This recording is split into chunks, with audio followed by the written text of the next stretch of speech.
So we should be live. Is it working? Can you see me? Let's have a look. So I'm relying on people in the chat to give me a little bit of info to see, can you see this? Because I'm a little bit lost using the software that I'm using. So can anybody see me? Can you see my lovely sign and my terrible handwriting? Mike and Sarah, give us a shout if you can see me.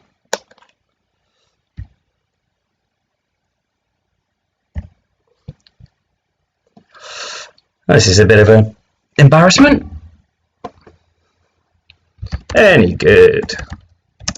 Now. So, I know there was a bit of an issue earlier. Hey, there we go. Oh, right, sorry about that. Okay, so, hi, I'm Rich from Planet PE. Some of you may watch my videos, some of you may be brand new to them, but essentially tonight's video is all about trying to give you what you need. So obviously we use the comment section all the time, well, some of you don't, but what I would like you to do is basically in the chats, just try and come up with as many topics as you would like to go through. And with this terrible webcam I have, and it will be better in the next one, we're going to try using a few different programs that I've not used before, hence the shambles that was the start of this webcam. So if you're watching it as a previous one, sorry, it wasn't very good. How's the audio? Give us a thumbs up, give us a shout if it's good. We should be using this microphone rather than the one in the laptop. So if you can hear me, if it's okay, just give me a quick bit in the comments, please. So as you see, the comments are kind of coming up as we are going. So we've got Sarah, we've got Isabel, we've got Mike, got Ellie, or Elle, and we are going to start off looking at some of those topics that you find really, really difficult, like planes, axes, levers, all those sort of things, if they would be the best for you. Thank you very much, Sarah. Right then, so let's have a look. So if we go for levers first. Okay, so this idea of levers, what do you understand at the moment? What are the bits that you find the most difficult would be the bits to start off with. So again, in the comments, just keep comment along as you want. If we need to change topics, we are more than welcome to do that, because I don't think there's loads of you out there at the moment. So I'm using a program called OBS Studio, which I've never ever used before in my other live sessions. It was just using the YouTube one. So again, if I need to go back to that, I will do that in the future ones. So tonight is just going to be an hour looking at different topics. Okay, so with levers, we have a first class, a second class, and a third class lever. Okay, so with those systems, we essentially are saying that we have different joints in the body. So the way that we remember it is 1, 2, 3, F, R, E, or F, L, E, depending on the example that you do. So Sarah's saying, I know what each lever looks like, but I don't know examples in the body. Good stuff. So I'll very quickly just do the examples. So do the levers, and then really quickly we will help you out there, Sarah.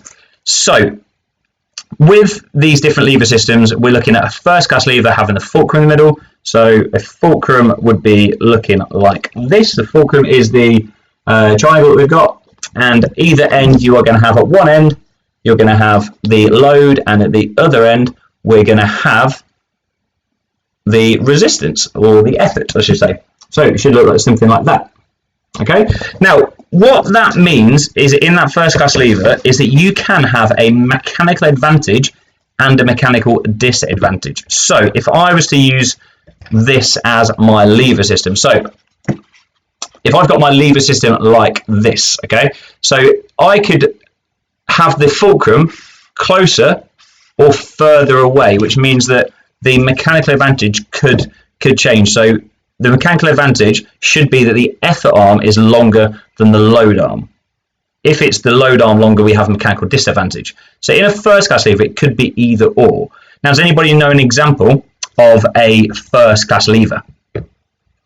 So anywhere in the body, looking at an example of a first class lever.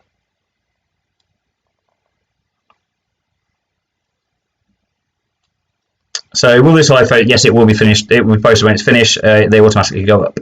So in a first class lever in the body, where can we find them in the body? So let me just move this so I can scroll, because I'm missing people at the bottom every time as they come in new. Ooh, let's go that way. Okay, so where would we, in the body, where would we find a first class lever? Okay, so Mike's saying the elbow. Now, yes and no. Okay, so if you just say the elbow, it's not enough. Okay, so Spider is saying extension of the elbow. Mike's saying when throwing a ball. Okay, that is a much better example, because what we need is in the elbow joint. Let's go this way. In the elbow joint, my fulcrum is going to be here. Now, depending on the movement, it depends on the muscle that's doing it. So if I've got my bicep actually attaches this side, so therefore the effort's in the middle. So if I'm doing flexion of the elbow, that's not a first class lever. Extension of the elbow is. So you'd be right when you're saying about throwing a ball. The neck is a pretty good example of a first class lever.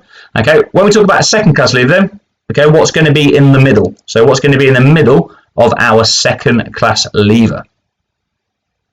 So Elle's saying always get the diagrams mixed up. Okay, so 1, 2, 3 FRE or FLE, okay, it tells you what's in the middle. So as long as you know what's in the middle, the other sides should take care of themselves. Okay, so what is an example of a second class lever?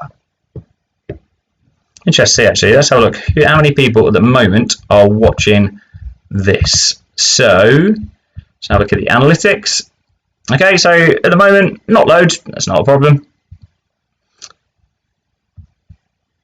So let's have a look at helping those people who are watching. It's not really a big issue. So just bring up my chat again. Okay, so resistance load, okay, in the middle, yeah. So in the middle, we are going to have the majority of the weight. So it depends on your exam board. You may call it resistance, you may call it load. Now, where in the body, I should say, is a second class lever found? So where would you find an example of a second class lever? Plantar flexion when jump off the board in long jump. Really, really good, Mike. So essentially the ankle is a second class lever. So a second class lever is really, really efficient because it has a huge mechanical advantage, because no matter what in a second class lever, the effort arm is always going to be bigger than the load arm. So therefore you're going to be able to move more weight easier. Okay, a third class lever then. Okay, the example of that is going to be flexion at the elbow. Okay, that would be a good example. So where we had an example last year, it was about an elbow joint, and it was about flexion extension, and there was lots of debate about which was going to be the class of lever that was going to be the one that you need to discuss about. So make sure that you know that flexion of the elbow is a particular type of lever and extension is the other. Okay, so bear in mind there's not many of you here, and this is a real advantage, because when it comes closer to the exam, we tend to end up with loads and loads of viewers. So I think I had 16,000 before paper 2 last year. You guys who are watching, what topics do you want? Because although this is going to be live after, when there's only a few of you, then we're going to go from there. Solar Iconic, I reckon I know exactly who that is. Bear in mind what he's just he said. I think that's one of my students. So what topics would you like to go for? So a few of you in the comments saying levers, things like that. We've just quickly done that one. So what would you want to go for next?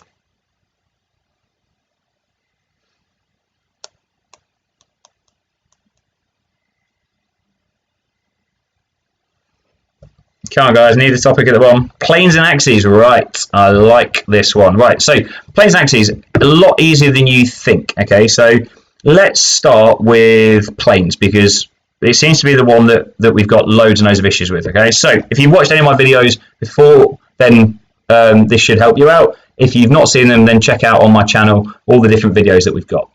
So we have our body that can be split into two. So I can split myself straight down the middle. I can split myself from front to back, and I can split myself from top to bottom.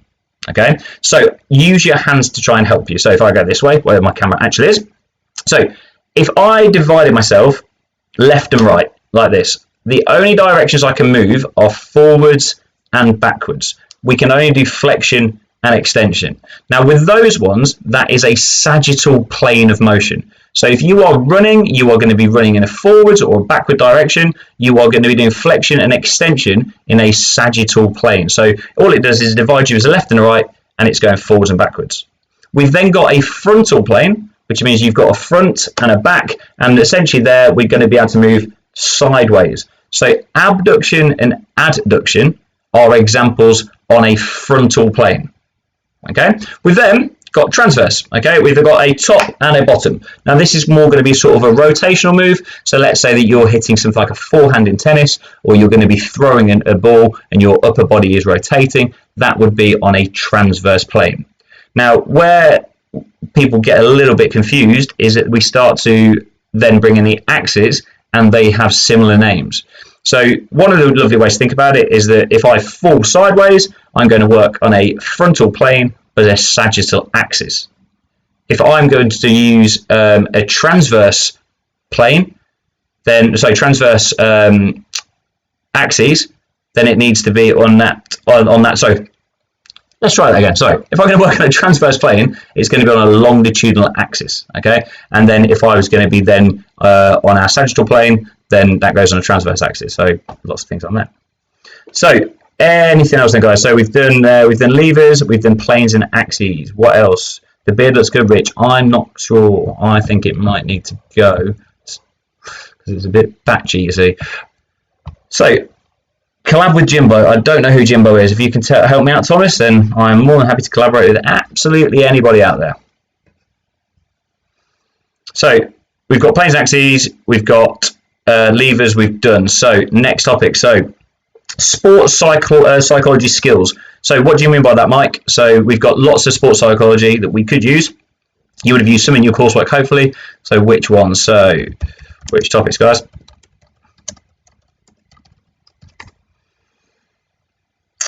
Learning skills. Okay, so when we learn skills, we are looking here at things like guidance being the particular one, and also information processing.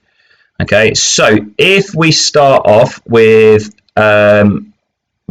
guidance first. Okay, so we have manual guidance, we have mechanical guidance, which are two almost completely separate things.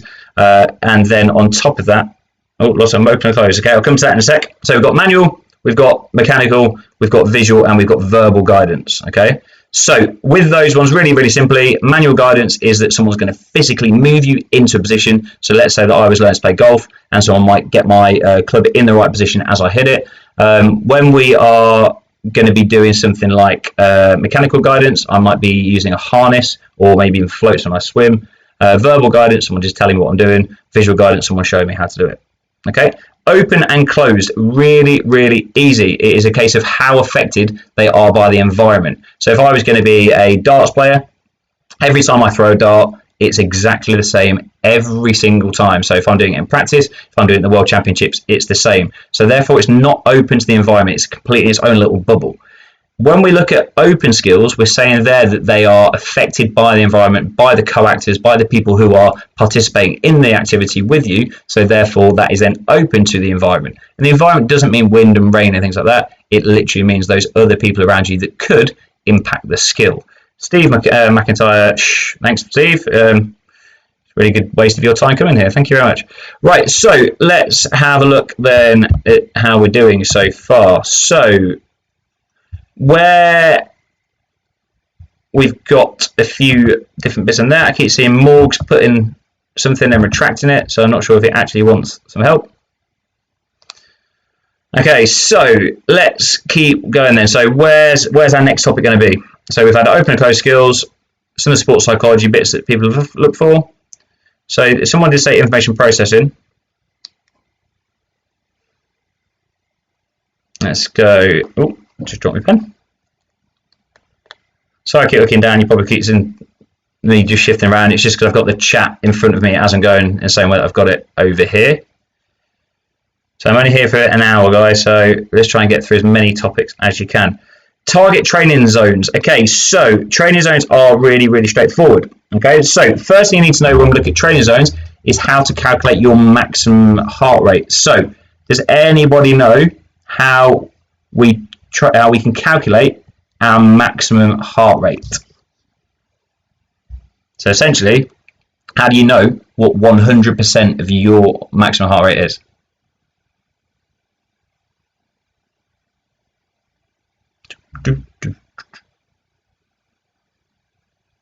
Not many answers coming up, guys.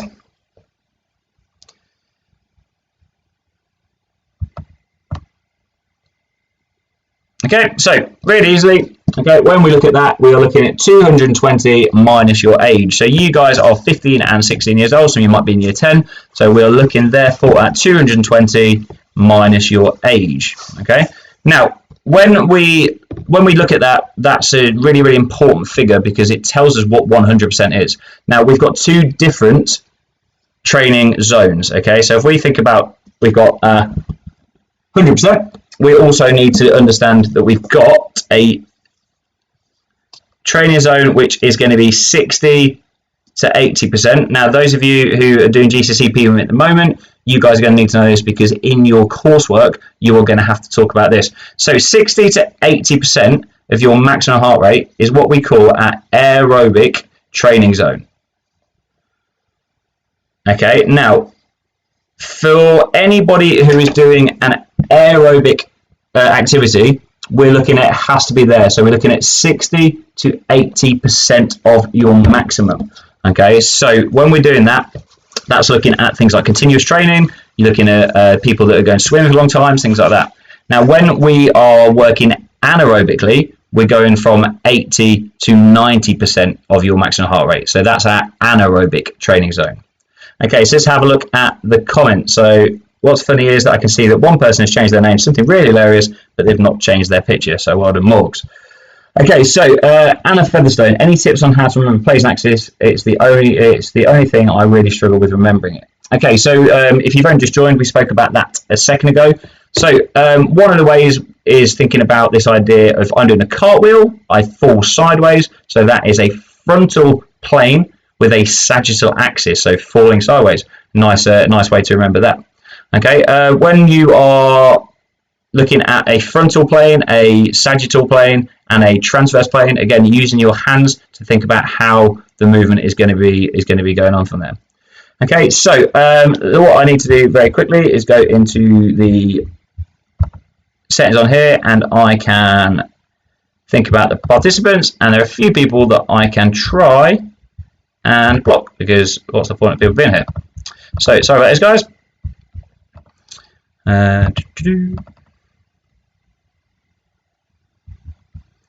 Okay, so here we go.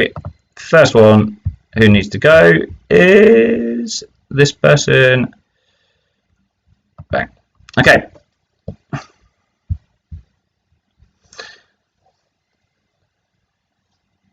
Okay, sport behaviour, paper 2 for Lauren. Okay, so sport and behaviour, we've got one thing called etiquette, which is a set of unwritten rules. So when you are playing sport, you will play it in a certain way because that is just the way to play it.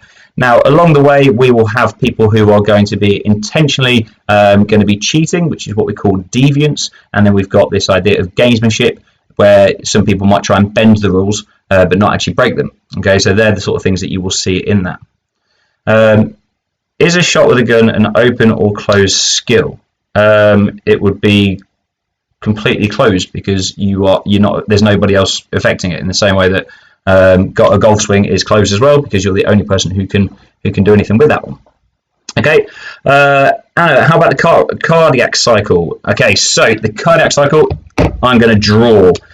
So we first of all need to start with the heart, and the fact that the heart is broken up into 4 chambers. We have our left atrium and our left ventricle. Okay, so that's the first thing to see. Now, the left is the right and the right is the left, because it's against me. So when you do it on the paper, it will normally say which is left and which is right. Okay, we've then got the right atrium and the right ventricle. Okay. So we've got those different ones. Can you do information processing? Yes, I will do that in a second. Okay, so where you need to know is where blood goes to, and you need to know how it gets there. Okay, so where blood goes to the lungs and where the blood goes to the rest of the body. So we're going to have this. Okay, so we've got the lungs and we've got the body. Okay, now anything in the body which says pulmonary, it means the lungs. So let's start with that part of the heart. Okay, so blood is going to go, actually let's do it in a more logical way, I should say. So let's start in the left atrium. Okay, so it's going to go left atrium into the left ventricle. It's going to get pumped out the left ventricle, which is our big powerful pump, and it's going to go out the aorta.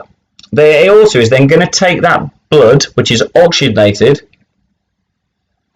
through to the body. Okay, now the body is going to use that, and it then becomes deoxygenated. So because of that, it means that it's going to have to, at some point, go back to the heart, and it's going to have to then go to the lungs. Okay, so we're going to draw this from here. So it's going back into the heart, and it's doing that because it's going through the vena cava.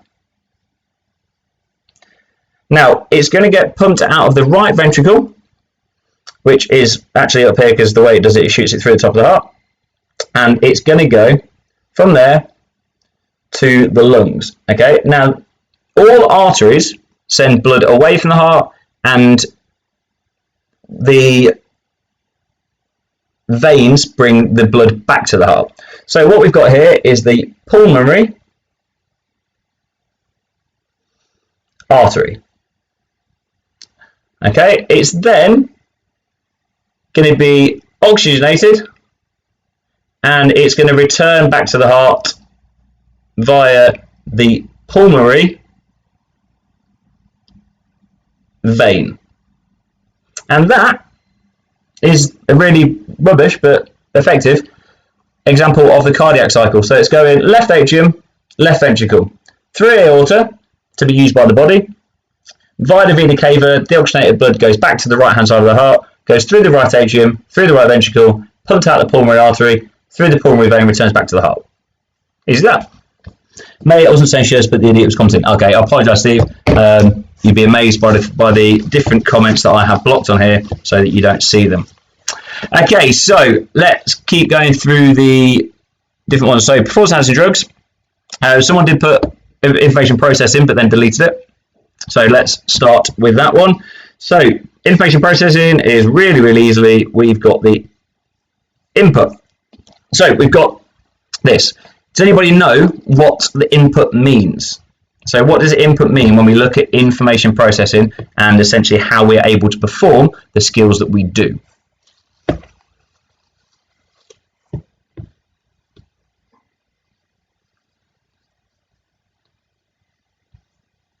Oh, it's very quiet out there today. Okay, not to worry. So with the input, what we're saying is that we're getting all of this information through our senses, and from there we are going to determine those things which are important and the things that aren't important. So with the input, we are using our senses to try and decide what's important and what isn't. Now that term is called selective attention. Now the better you are at sport, the better you are at selectively attending to the things that you are deeming as being important. So from there, it then goes through to then we need to make some sort of a decision. Okay, so I'll put that as DM. We've got our decision making. Now in there, your brain is figuring out all that information, and from your experience is going to choose the thing that you are going to be doing, which is going to be hopefully the correct response. But if you're not experienced, it might not be. We then have our output, and the output is you actually doing the skill. Now, if you do the skill, if you do the skill, it's either going to be correct or not, and you are going to find that out through feedback. And that feedback can be in lots of different ways, but then that is going to go back to the input to then give you more information later on to see, is that something that you want to continue to do, or is it something that actually you need to change so that next time you do it, you make a different decision. There you go. Random question, but do you think the exams will go ahead as normal? Yes. You think in the very worst case scenario, all they'll do is get year 11s in. But it's a very odd situation and something that I've never really experienced in my career, and I've been teaching a little while. But yeah, I would very much assume that they would still go ahead, because the other thing is that you guys out there, sadly, are the young people that maybe not be affected by this sort of virus that is going around in the same way that people who are a bit older would be. So we have our moderation for physical. What do they actually look for? Good question. There is a set of criteria for all of the different sports, and what they are looking at in your moderation is the grades that your teachers have given. So in that moderation, they are seeing, have your teachers tried to con the system basically by putting everybody as 25 out of 25 or 30 out of 30, depending on which exam board you are. And essentially they're trying to see, is the marking okay? So all you can really do is do the simple things well and try and show yourself in the very best light, because I would imagine that your teachers would have given you a mark or two maybe extra, hoping that on the day you do really well in the exam, and you know that you can get the best grade possible really. So what they're looking for is in the skills that you are being able to repeat them, that you're under pressure able to do things better and not worse, and then in the full game context that again that you're making the right decisions and your skills kind of hold up. Okay, so we've got Lily Ann Thompson who is asking for performance enhancing drugs. Okay, we will do that in a second.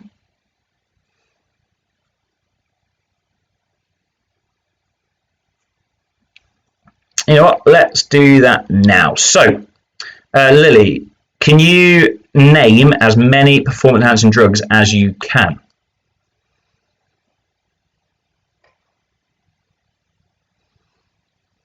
Jacob is sort of a morning rich. It's very much the evening here. So Jacob, where are you where it's morning?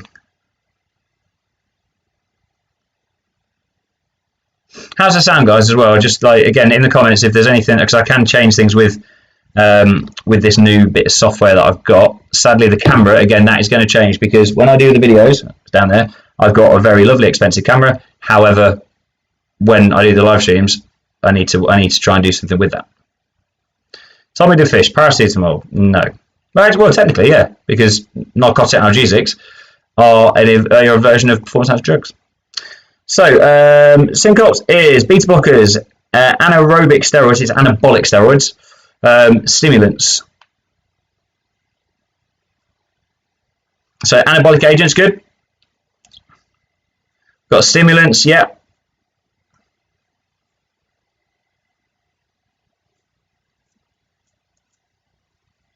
Do you know Lee Sullivan? Yes, actually. He's someone that follows me on Twitter, and I follow him. And I think I used to do a little bit of work for a company that he is part of. Okay, so blood doping, yeah, another good one, Anna. Well.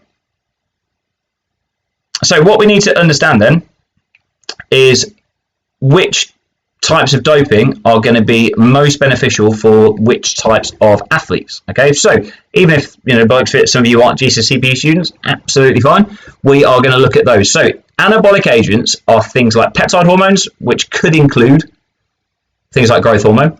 Mainly, we're looking at anabolic steroids. Now, please make sure you use anabolic agents. If you say specifically steroids, depending on your exam board, you might not actually get the marks.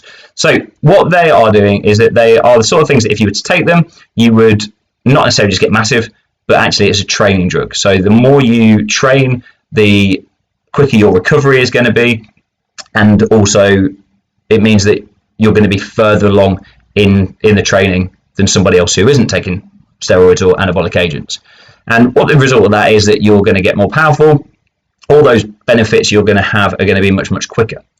When we look at blood doping, that is where you would take a pint of blood out, you would go and freeze that blood, your body would naturally go and replace the blood, you then go and put the blood back in after thawing it out after a few weeks, and then suddenly you've got more red blood cells. And the advantage of that is that you would have much more oxygen in your system, so therefore in a sport like distance cycling or marathon running, you would have more oxygen and more cardiovascular capacity essentially.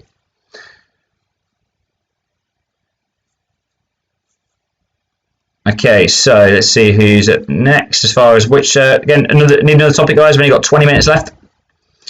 So any topics that you guys want to go through? So guys, just quickly in the comments, just put down the exam boards that you guys are doing. So mainly my videos are for AQA, but they're all very, very similar. So which exam board do you study?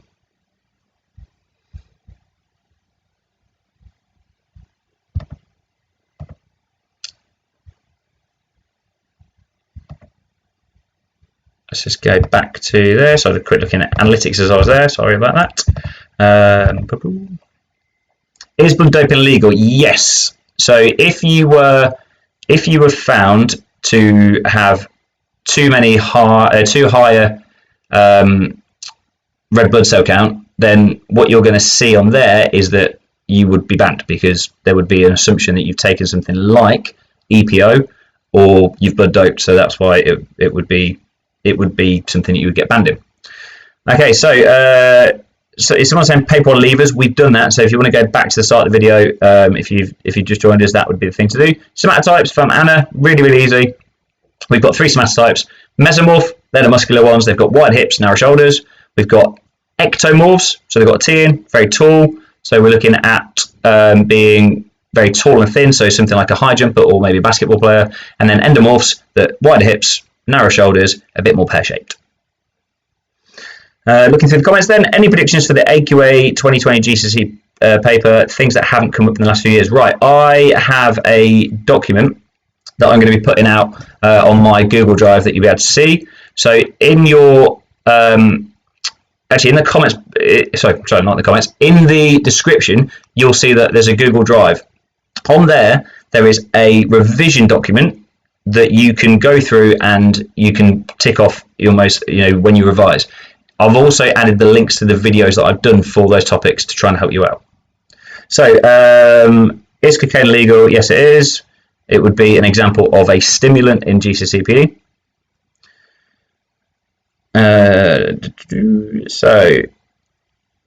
What's the difference between overload and progressive overload? Nothing. It's depend on your exam board, really. So, overload is the principle, but progressive overload is just to make sure that you do it gradually so you're not going to get injured. Me and my friend Jacob have got 97% on the exam because of you. I doubt it's because of me. I think that you would be people that work very, very hard, and my videos may just help you to have the confidence, hopefully, to try and get you through there.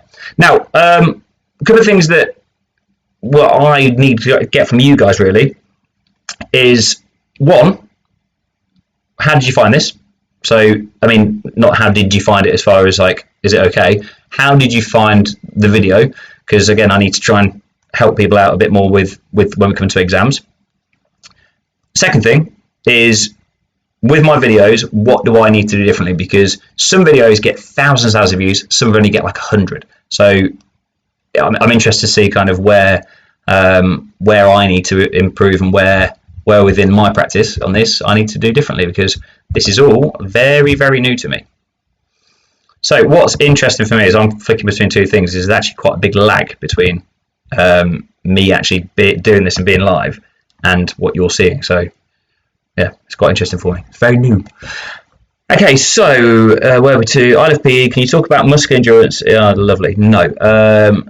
So let's just go into here. Okay, so how do I get an intro? Brilliant. Right, just keep going in, guys. So you see what we've got. Again, I'm loving that some of my year 10s on here are deciding that they're going to get involved.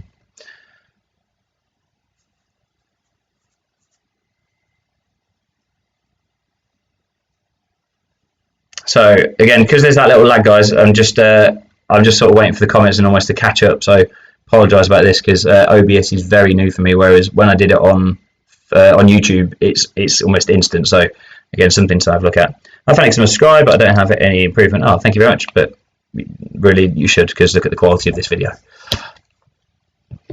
Okay, so again, one thing I'm able to do on here, guys, is block people and comments, things like that. So if you're not here for the revision session, basically go away, because what's the point of you being here?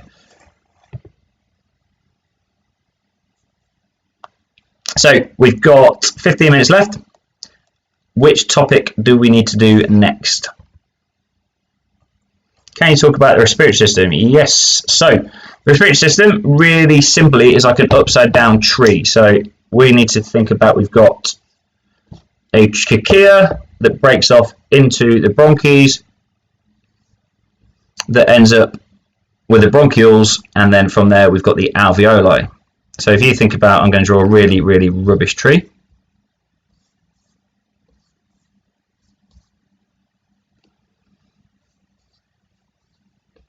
Okay, so if we think about air going in like this, okay, so air's going in through the trachea, it's going to branch off into the different bronchs, it's going to branch off into the bronchioles, and then going to finish in the alveoli. So that is where gaseous exchange takes place. Okay, now gaseous exchange is really important because the only way we can get oxygen into the working muscles, only way we can get carbon dioxide out, and also it's really essential for you guys to keep living, because if we had any issues with our alveoli, we couldn't have gas exchange, so therefore we would have pretty much some issues with being alive. Right, so let's keep going. So, okay, so will exams even happen? Yes, I can't see that they won't. It's too important, basically, so I think they will. So I watched it last year. How so much still failed though? Sorry. Will school shut? I don't think so. I don't think schools will close, and if they do, it will be nearer to holiday time. But you guys are in as much of doubt as we are, or dark as we are, because all we see as teachers is everything that you guys see. I drink carbon dioxide for breakfast. Okay, so that means that you will be creating a lot of lactic acid. Can you tell me why they're JMK deadly? Common questions about diet. It would be things like how a diet would be manipulated to improve performance. So if you think about somebody who is doing marathon running, the fact that they're going to need lots of energy and they're going to need lots of carbohydrates, as they carbo load, again, that's something that you need to research and have a look at, because that might be on your spec, it might not. So do you have any good tips about how to answer a 9-mark question? Yes, so 9-mark questions come in the same way every single time. So with 9-mark questions, you are going to get 2, 2 and 5. So you're going to get 2 marks for your ability to give you facts, 2 marks for giving some sporting examples, and 5 marks for your ability to evaluate. And that's where people tend to struggle a little bit. So where you need to evaluate is that you need to maybe offer different alternatives to say, well, this is happening because of this. What's the impact in the facts that you've spoken about? So that's the sort of thing we need to do. Okay, so let's just have a quick look through the comments again.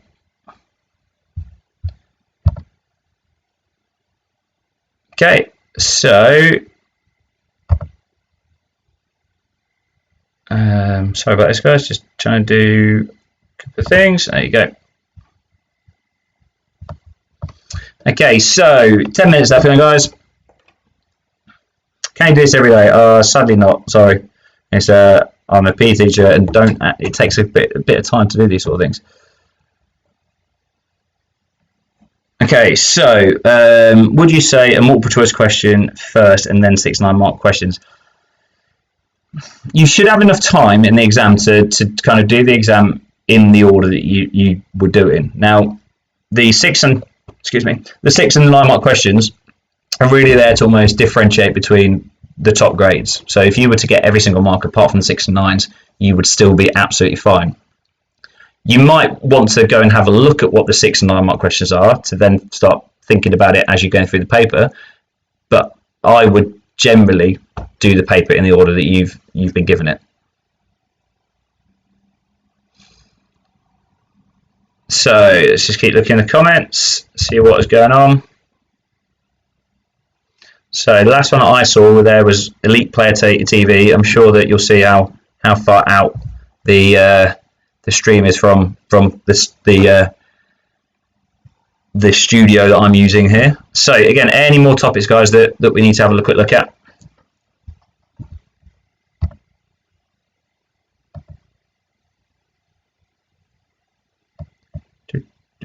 Right, I've lost this comment. There we go.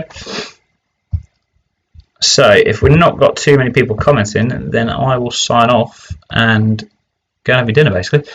Right, so my biggest tip for you guys going forward would be revising a little often.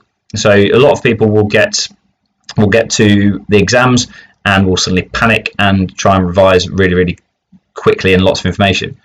You've got 2 months today until your exam. So there's a lot of work to be done and hopefully things that you've already done. So I'd be looking at that. So let's have a look. What spec do you teach? I teach AQA. Okay, so AQA is the one that I teach, but the topics are very, very similar in every single exam board. Sign-ups, movements around the joint, that's just the definition of flexibility. Or do you want, as in you want flexion, extension and things like that? So just have a look at that. Okay, can you do levers? We did levers at the start, Hannah, if you've missed that, but we're looking at 1, 2, 3 FLE. So here's my lever, fulcrum's in the middle, that's a first class lever. Effort's in the middle, that's a third class lever. Resistance in the middle, a second class lever. Examples of levers. In the first class lever, we have extension at the elbow for first class lever, third class lever, flexion at the elbow, plantar flexion of the ankle is a second class lever, the neck generally is a first class lever, so there's lots of different ones in there. Okay, so planes and axes tips, please. So we've got various ones that we said earlier. Again, if you go back through, you'll see some of the ones if you go back to the start of the video, but we looked at using our hands, where we've got a sagittal plane going forwards and backwards, we've got our frontal plane going side to side, and we've got a transverse plane which kind of rotates. Where we're going, brief explanation of the golden triangle. Yeah, really easy. So I keep saying really easy, and I apologise. I don't mean to, like, you're here because you need the help, so I apologise. I keep saying that. Okay, so the golden triangle is all about commercialization and profit and basically money. Now this is quite apt at the moment. So the Premier League has been cancelled essentially for the next 2 weeks. So we've got the sport. Okay, now at the moment there's no sport going on. So the problem there is that the media have no product.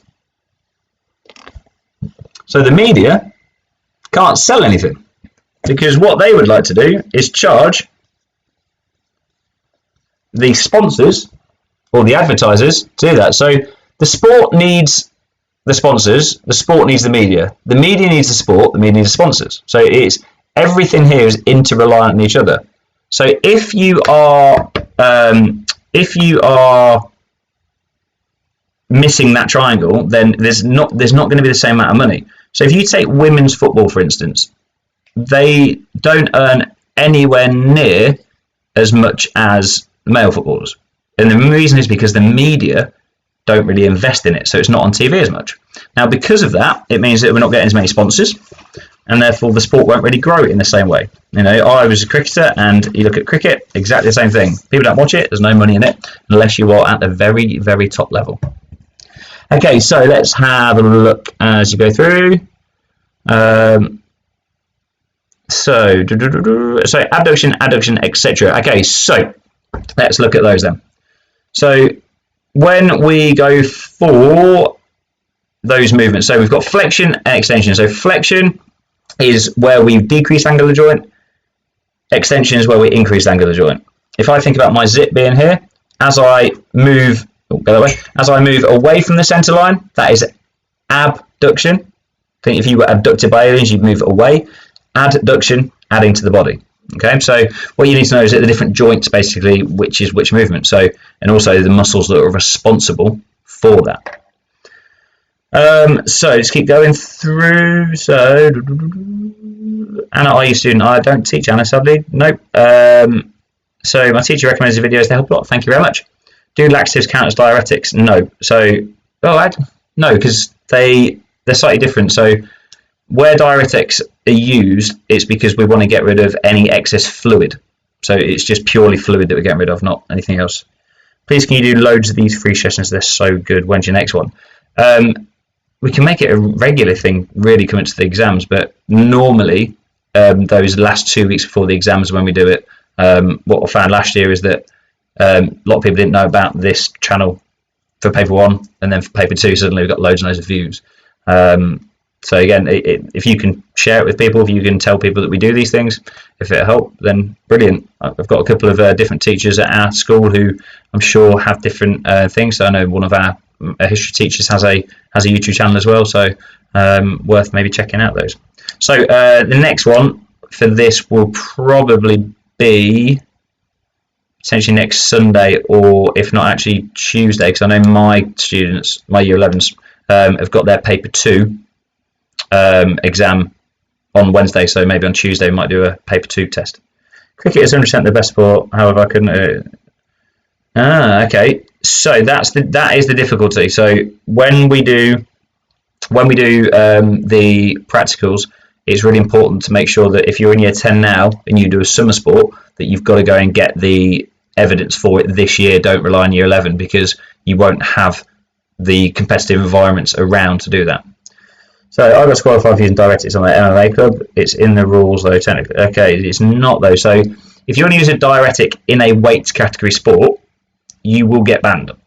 So if you're trying to be as heavy as you can at a lighter weight, then that's a massive advantage. So therefore diuretics is something that maybe means that you're going to be able to fight at a weight that you shouldn't be able to fight at, and therefore is an unfair advantage. Can I do shooting as a sport? I don't believe you can. You used to be able to do it in the old spec, but not anymore. But you used to be able to do dodgeball in the old spec and fitness and things like that.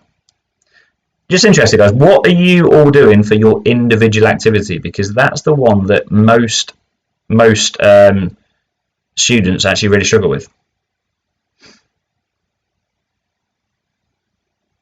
It's not a hands-on performance. Technically it is, because if you are able to fight at a lighter weight, you've got a massive advantage. So I'm 6 foot. If I was able to go and fight at let's say super bantamweight, that's going to give me a pretty big advantage really, because I'm going to be able to use my height, because I've taken diuretics to lose weight, and then when I then go and fight, I'm probably going to be back at my normal weight. Luke Randall, essential lifestyle. Essential lifestyle is somebody who chooses to not take part in physical activity, so it is a choice, and with that it means that you can have more chance of getting things like high blood pressure, diabetes, obesity, all those sort of things. Okay, so Luke Randall is doing table tennis. Ooh. Now, Luke, how much table tennis do you play outside of school? Because I'm always interested by a lot of the individual sports that people do, because are they comparable with your team sports? So people play football let's say every single week, but then those different ones, it's not the same. Morgan thinks he's doing table tennis. We'll see. I would look seriously, if you guys are in year 10, at trying to take on something like rock climbing. To try and do something where you can do it in the summer, you can go and do it in your own time and get better at it. So when you then introduce it maybe into your practical options, you've got a chance of doing quite well. My individual is javelin, then discus alongside it. Okay. Now those ones you should be able to still record this time of year. It will be pretty slippy, but you should still be able to show those in moderation. But you were saying about cricket earlier. Do you cover work from WJ there? So the WJEC and AQA and EdXL and OCR, they're all very, very similar. So where each of the exam boards differs is really small, because the point was that with the new specifications that everybody kind of did the same thing really, whereas the old spec that used to be a bit different. Right, I do swimming, I do rock climbing, it was great. Have you ever done boxing? Me, and I just said this is from playing centre back at football and playing cricket and not being able to catch. Stan Kurd, hello Stan. Skiing, I do hope so, but if the ski trip's not happening, I don't know what you're going to do, mate. Right, we've got 5 minutes left, so anybody want to give me a topic that we've not seen yet?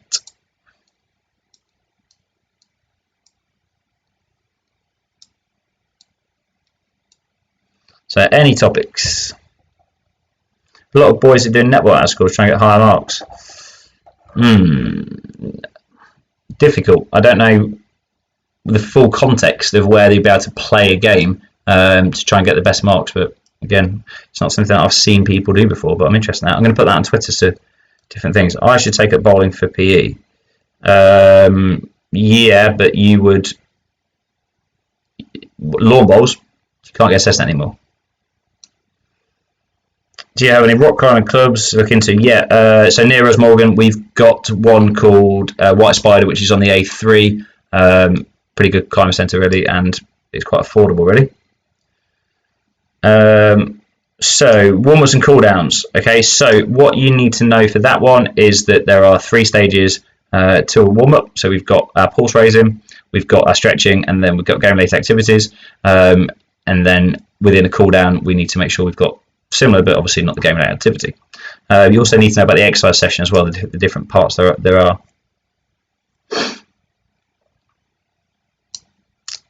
So let's keep going. So I've got a little bit recorded already, and we'll be in soon. Cool. So we've got Steve's doing swimming.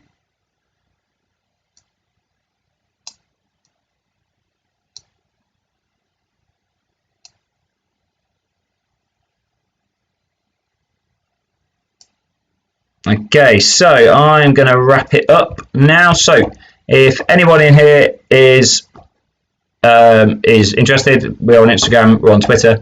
Obviously, I've got about 80 videos where we can try and go from here. So again, those people that are commenting rubbish that used to come to our school, well done. Okay, no, sign out, guys. Later.